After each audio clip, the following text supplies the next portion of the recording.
Oke, teman-teman, sebelum kita mulai perkuliahan pada siang hari ini, seperti biasa kita mulai dulu dengan berdoa.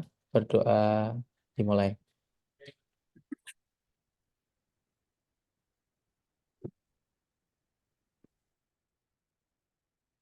Oke, cukup.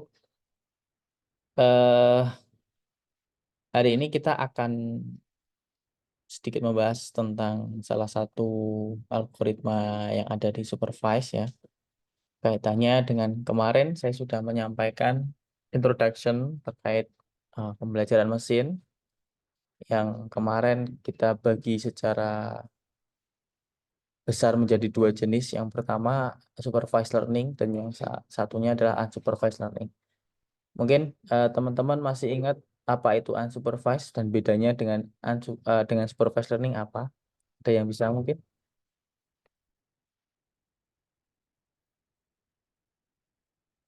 Halo, ada yang bisa?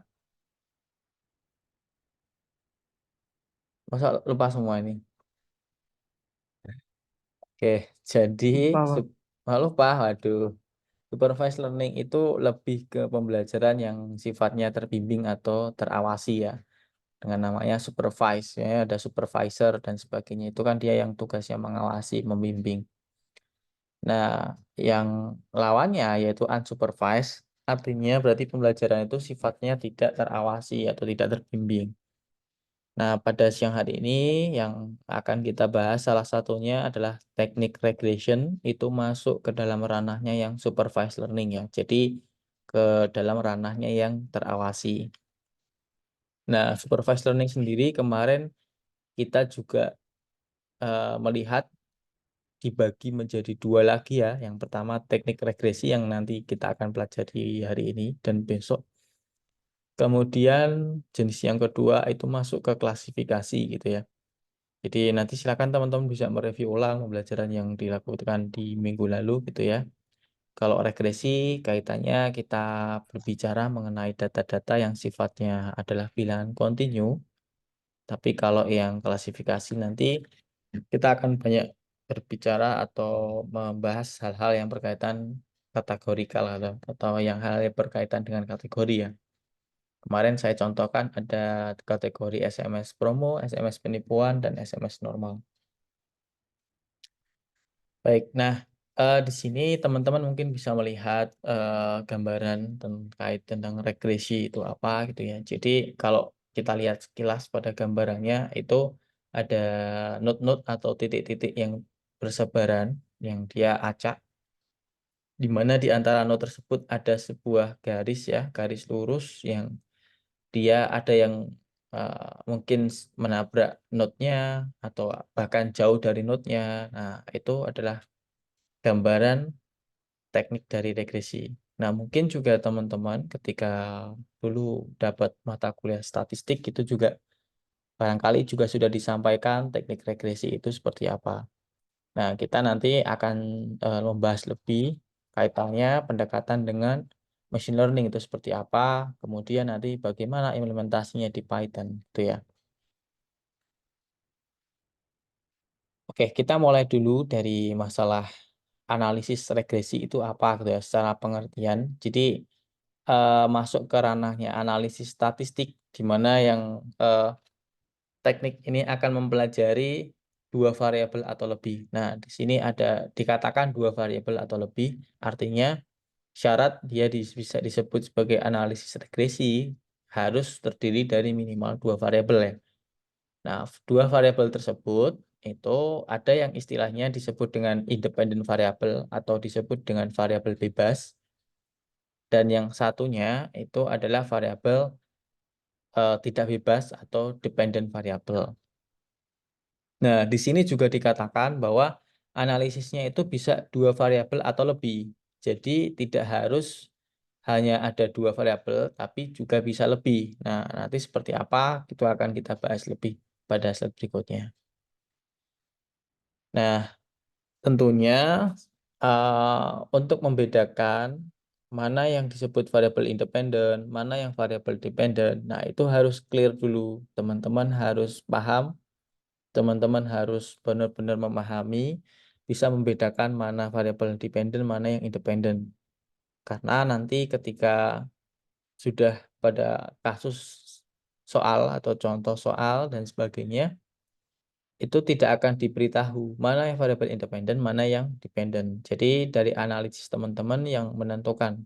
Nah, bisa jadi nanti bisa terbalik, bisa jadi nanti bisa sesuai benar. Nah, di sini mungkin akan sedikit membantu memahamkan teman-teman perbedaan antara kedua jenis variabel tersebut gitu ya. Yang pertama, kalau kita berbicara mengenai variabel dependen di sini berarti kita ingin memprediksi sesuatu. Nah, sesuatu yang ingin kita prediksi itu dia masuk ke ranahnya jenis variabel dependen ya. Dari mana? Analisisnya, kita prediksinya berdasarkan dari data yang sifatnya independen, yang kita ketahui gitu ya. Jadi secara ciri khas variabel dependen itu adalah ciri-cirinya kita belum tahu nilainya, kita penasaran, kita ingin mencari tahu. Nah, sedangkan variabel independen kita sudah tahu, kita punya datanya. Nah, itu yang jadi gambaran, penting yang harus teman-teman ingat gitu ya. Kalau kita menentukan mana variabel dependen dan independen ya berdasarkan dari itu ya, dependen adalah kita belum tahu, penasaran dan ingin cari tahu. Tapi kalau independen, itu kita cenderung sudah tahu dan punya datanya, begitu. Contohnya, di sini saya ada contoh untuk memudahkan ya. Misalnya kita ingin memprediksi sesuatu itu katakanlah harga rumah ya, kita kan nggak tahu harga rumahnya ini sekian berapa, dari mana? Dari luas tanahnya. Nah, kita tahu ukuran luas tanah kita berapa meter persegi. Kita yang nggak tahu adalah harga rumahnya. Nah, kita bisa memprediksi harga rumah ini sebagai variabel dependen dari luas tanah sebagai variabel independen. Nah, selain itu ada lagi, misalnya kita ingin memprediksi berat badan dari kalori yang dikonsumsi setiap hari. Nah, kita kan tahu ya, setiap hari kita mengkonsumsi berapa kalori. Nah, kira-kira tanpa harus kita menimbang, kita bisa tahu nanti prediksi berat badan itu setelah, kalori kita konstan asupannya sekian kalori itu berapa, gitu. Ada juga yang lain, misalnya kita bisa memprediksi jarak tempuh dari konsumsi bahan bakar, efisiensi mesin, jenis bahan bakar, Pertalite atau Pertamax, dan juga kondisi jalan. Nah, di sini kalau teman-teman cermati, di dua contoh yang awal itu hanya ada satu variabel independen dan satu variabel dependen. Sedangkan pada contoh yang ketiga itu ada satu variabel dependen dan 4 variabel independen. Nah, kita balik lagi dari awal tadi pengertiannya bahwa, eee, teknik regresi ini dia ingin menganalisis, eee apa namanya, hubungan antara 2 variabel atau lebih ya. Nah, tadi dikatakan atau lebih itu di situ ya. Jadi kita tidak hanya antara satu independen dan satu dependen, tapi kita bisa lebih. Artinya yang independennya lebih dari satu, dependennya satu, atau bahkan keduanya lebih dari satu. Nah, kaitannya dengan, regresi ini, itu biasanya dependennya hanya satu ya, yang independen itu bisa lebih dari satu. Kalau yang banyak nanti ada tekniknya sendiri. Oke, nah udah jam kok udah mau habis? Ya oke nanti kita join lagi ya. Nah kemudian ada jenis-jenis regresi, yang pertama ada regresi linear sederhana yang nanti akan kita pelajari hari ini. Kemudian ada regresi multilinear. Nah yang multilinear ini yang tadi contoh ketiga ya, yang independennya lebih dari satu. Nah itu yang multilinear. Lalu ada yang regresi polinomial. Nah polinomial ini itu sifatnya dia menggunakan pendekatan, analisis, apa itu, nonlinear ya, perhitungan yang nonlinear. Kemudian ada support vector regression, decision tree, dan sebagainya. Ini algoritma-algoritma yang dia bisa menyelesaikan masalah-masalah regression. Nah, kita nanti akan membahas yang regresi linear sederhana, artinya itu hanya ada satu variabel independen dan satu variabel dependen. Nah, untuk tadi, ketika saya menyampaikan, bisa loh dependen itu lebih dari satu. Nah, itu ada ya. teknik statistikanya ada, di sini ada sumber bukunya yang teman-teman nanti mungkin bisa baca. Salah satu tekniknya bisa menggunakan canonical correlation ya. Nah, di sini nanti, itu lebih advance ya. Jadi yang penting kita nanti pahami konsepnya dulu, pertama linear regression, nanti kita lanjut ke multilinear regression, yang di sini ya, yang dependent-nya 1, independen lebih dari satu. Setelah itu nanti teman-teman bisa explore sendiri, gitu ya. Kalau kita mau membahas semua nanti nggak selesai, hanya cukup waktu untuk regresi saja, padahal kita masih punya apa yang harus kita bahas di klasifikasi, kemudian juga di unsupervised learning, di clustering dan sebagainya. Itu ya, ini nanti sumbernya teman-teman bisa baca. Oke, kita masuk dulu masalah yang regresi linear sederhana gitu ya. Yang linear sederhana ini eee, kaitannya tadi hanya ada 2 variabel, yaitu satu independen dan satu dependent. Nah, kemudian secara hubungan, itu dirumuskan menjadi 2 pendekatan ya, hubungan fungsional dan hubungan statistik. Nah, kalau hubungan fungsional ini mungkin teman-teman sudah sering dapat juga ketika dulu SMA itu ya. Ada sebuah fungsi Y sama dengan fungsi X ya. Nah, secara, grafik dia pasti tegak lurus atau, apa namanya, garis lurus, di mana titik-titik dari setiap angkanya itu tepat jatuh di garis lurusnya. Contohnya di sini, kita memiliki fungsi Y sama dengan 5X. Kenapa 5? Karena setiap pergerakan 10X akan menghasilkan 50Y. Nah, dari data ini kita bisa menentukan fungsi Y atau Y sama dengan 5X, gitu ya. Nah, kalau misalnya hubungan statistik, itu hubungan antara kedua variabel itu tidak bisa, apa namanya, sempurna. Dikatakan sempurna karena titik-titik yang ada pada datanya nanti bisa jadi tidak tepat jatuh pada kurva atau garis lurusnya. Contohnya, nah ini ya misalnya, ada titik-titik yang mengenai garis, ada yang tidak sama sekali. Nah itu nanti yang menjadi tantangan kita di regresi linear ini ya. Bagaimana kita bisa membuat model regresi ini yang paling optimal, di mana kalau kita bisa mengatakan optimal, artinya antara titik data persebaran data itu tepat jatuh di garis lurusnya yang kita buat atau sering kita sebut sebagai model. Nah, di hubungan statistik itu sendiri, kecenderungannya ada variabel tak bebas tadi kita sebut sebagai dependent variable dan juga variabel bebas atau kita sebut sebagai independent variable. Nah, itu nanti ada hubungan ya, bagaimana, kita bisa merumuskan itu, kita bisa menggunakan formula matematis seperti ini. Nah, ya usah takut dulu dengan rumusnya gitu ya. Jadi mungkin kalau di statistik, teman-teman sudah sering dapat formula Y sama dengan A plus BX gitu ya. Cuman di sini kita menggunakan notasi YI sama dengan beta 0 plus beta 1X plus E.